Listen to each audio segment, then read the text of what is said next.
Melakim Aleph, 1 Kings chapter 19. And when Ahab reported to Isabel all that Eliyahu had done, also how he slew all the prophets with the sword, Isabel sent a messenger to Eliyahu, saying, So let the mighty ones do to me, and more also, if I do not make your life as the life of one of them by tomorrow about this time.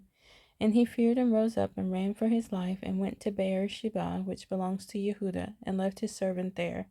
But he himself went a day's journey into the wilderness, and came and sat down under a broom tree, and prayed that he might die, and said, It is enough. Now, Yah, take my life, for I am no better than my fathers.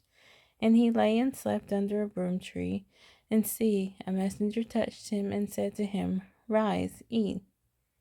And he looked and saw by his head a cake baked on coals, and a jar of water. So he ate and drank, and turned and lay down. And the messenger of Yah came back the second time, and touched him, and said, Rise, eat, for the journey is too much for you. And he rose up and ate and drank, and went in the strength of that food 40 days and 40 nights, as far as Horeb, the mountain of Elohim. And there he went into a cave, and spent the night there. And see, the word of Yah came to him, and said to him, What are you doing here, Eliyahu? And he said, I have been very jealous for Yah Elohim of hosts, for the children of Israel have forsaken your covenant. They have thrown down your slaughter places, and they have killed your prophets with the sword. And I am left, I alone, and they seek my life to take it. And he said, Go out and stand on the mountain before Yah. And see, Yah passed by, and a great and strong wind tearing the mountains and breaking the winds in pieces before Yah. Yah was not in the wind. And after the wind, an earthquake. Yah was not in the earthquake. And after the earthquake, a fire. Yah was not in the fire. And after the fire, a still small voice.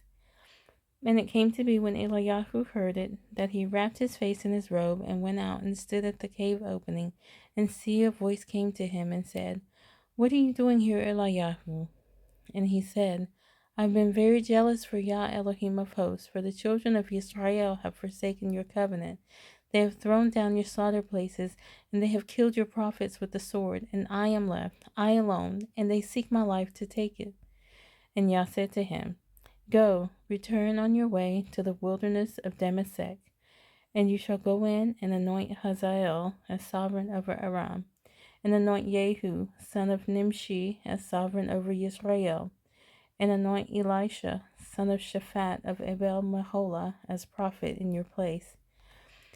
And it shall be that whoever escapes the sword of Hazael, Jehu does kill, and whoever escapes from the sword of Jehu, Elisha does kill. And I shall leave 7,000 in Israel, all whose knees have not bowed to Baal, and every mouth that has not kissed him. And he went from there, and found Elisha, son of Shaphat, who was plowing with 12 yoke of oxen before him, and he was with the 12th. And Eliyahu passed by him, and threw his robe on him. And he left the oxen, and ran after Eliyahu, and said, Please, let me kiss my father and my mother, and then I follow you. And he said to him, Go, turn back, for what have I done to you? And he turned back from him, and took a yoke of oxen, and slaughtered them, and cooked their flesh, using the implements of the oxen, and gave it to the people, and they ate. Then he rose and followed Eliyahu, and became his servant.